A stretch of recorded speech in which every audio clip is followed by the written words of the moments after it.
Welcome to the Capital Gains Tax Solutions podcast, where we believe most high net worth individuals and those who help them, they struggle with clarifying their capital gains tax deferral options. Not having a clear plan is the enemy, and using a proven tax deferral strategy such as the Deferred Sales Trust is one of the best ways for you to exit highly appreciated assets, defer your capital gains tax so you can create and preserve more wealth, or help your clients, friends, and family do the same. I'm your host, Brett Swarts, and each episode I'm joined by some of the best real estate, financial, wealth, and business minds in the world, where they share their ideas and deal stories, so together we can make complex tax deferral strategies simple and passive income plans achievable. Hey, I'm excited about our next guest. He's out of the great state of California, and in fact, the Sacramento, Northern California region. He's been in the industry for over 20 years as a financial service professional. He's a financial advisor, and he's focused on helping you create and preserve more wealth on all things investments. And he's become a friend of mine, and he's here to share some of the secrets with us. Please welcome to the show with me, Joe Walters. Joe, how are you doing? Very good. Good to see you. Excellent. Yeah, absolutely. And for our listeners getting to know you for the first time, would you give us a little bit more about your story and your current focus? Yeah, I started in this industry at Morgan Stanley in 2001. In fact, I was supposed to be in the World Trade Center in October of 2001. And so obviously that changed everything for a lot of people. And it really taught me a ton about how fast things change. And so I kind of grew up in this industry as a young guy in difficult markets. So it was the dot-com bubble, September 11th, and been helping clients with wealth management. I'm a certified financial planner. I love dealing with complicated situations. I love partnering with experts that know good solutions. And so you and I have been talking about the Deferred Sales Trust and its effectiveness on dealing with capital gains. So those are the types of things I enjoy working with. I work with a lot of business owners that have highly appreciated assets, and so I'm always interested in these types of solutions. Excellent. Before we dive into some of those strategies and some of the ways that you help your clients, I'll take one other step back, Joe. I believe we've all been given certain gifts in this life, and we've given these gifts to be a blessing and help to others. So I want you to go back maybe to the younger days when you're maybe high school or even younger. What gifts do you believe you were given, and how does that help how you help and bless people today? Yeah, what I hear often is that I've been given a gift of teaching and educating, and I make complex things simple for people, and they really appreciate it. And I really love teaching, so I volunteer a lot. I love teaching youth and helping people. And so that's a gift that I think has been relevant in my life. And I actually never knew why I had that gift until really God showed me a number of ways I could use it.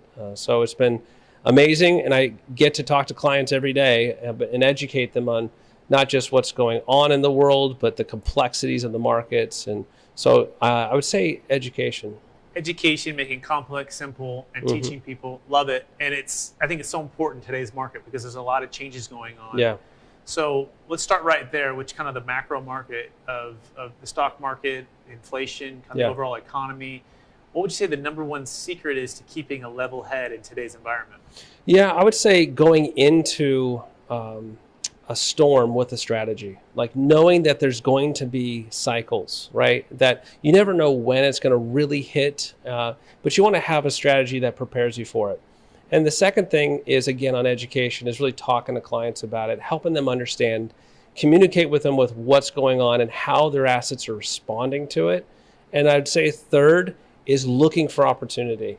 I would say the most attractive investment opportunities I've been able to help clients with have happened in environments like this, where people start really losing touch with value of assets. And they start selling things for prices that are just really unfathomable, and a great opportunity for investors. So I've been able to help clients with that, take advantage of those types of situations, and ultimately stay disciplined, stay level-headed, don't be emotional. And those are things and stay in touch with everybody. I think that's critical. Excellent. So I think part of that is knowing when to play defense, when to play offense. Yeah.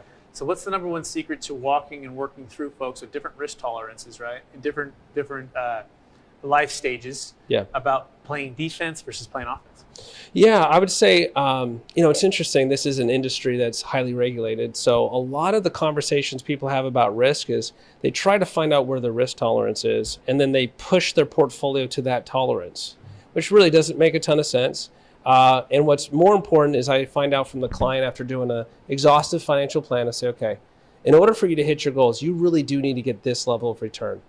a portfolio that's going to hit that rate of return is going to go through these types of cycles. How would you feel if you went through those types of cycles, that kind of level of volatility? And then they explained to me, that sounds totally reasonable, or I'd be very uncomfortable. And I say, okay, well then we have to change your plan so that we can dial down that kind of variance, right? So once we kind of nail that down, then we want to talk to clients about opportunity. For me, I run a discretionary strategy, which means I'm in charge of the portfolio and I'm managing it on behalf of the client. So when I see an opportunity, I strike for all my clients, and then I report back to them in the quarterly meeting saying, here's what we were able to find. Here's why I like this investment. And they get on board with it and they're excited about it. So, and from that point on, we get to look back and see how it did. I think that's so wise, right? To set that foundation of where they're trying to go, right? Yeah. And then understanding that once you have that plan in place, then it's looking for those opportunities to strike, especially in today's environment. Let's talk about just the general, economy and inflation and what's changed and how that compares to the other .com cycle and then the 2008 crash. Talk about what you're seeing that's kind of different and what's sort of the same. Right. Well, this is a absolutely unique environment. First of all the previous cycles that we've been through in the last 20, 25 years, the government has responded with some type of stimulus or some type of easing of money to help with what was going on. Now the market is down because of the opposite. They're tightening. And so what you're seeing is because interest rates have gone up 4 percentage points in the first 10 months of this year, we're seeing the worst bond market in history. Like, we can't find a worse bond market than this. And for clients who try to reduce risk, oftentimes their advisors will move them out of stocks and into bonds.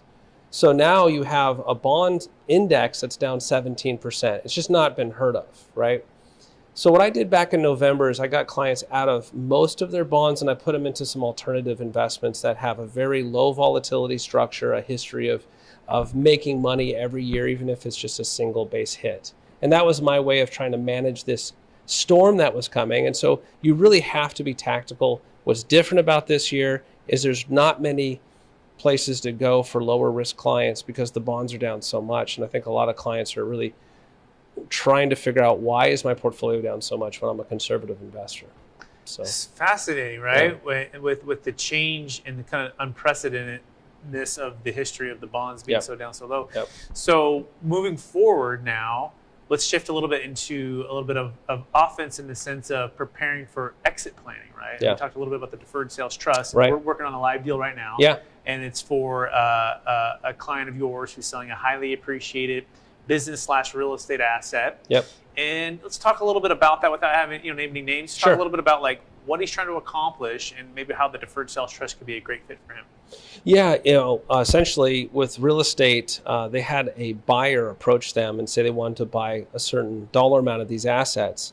And ultimately, we know that 38% or so of that is going to disappear once the transaction happens if there's no tax planning at all because of capital gains, state, federal, plus Medicare tax on all of that. So we were talking to the client about what the goals were. Now, this particular client is charitably inclined. This client is very tax sensitive, as they should be, with this level of a sale. And so we have developed a combination of strategies that will complement one another. And the Deferred Sales Trust is at the heart of that, which defers the tax gain on the sale. Other components will create tax deductions off the interest income that the trust creates.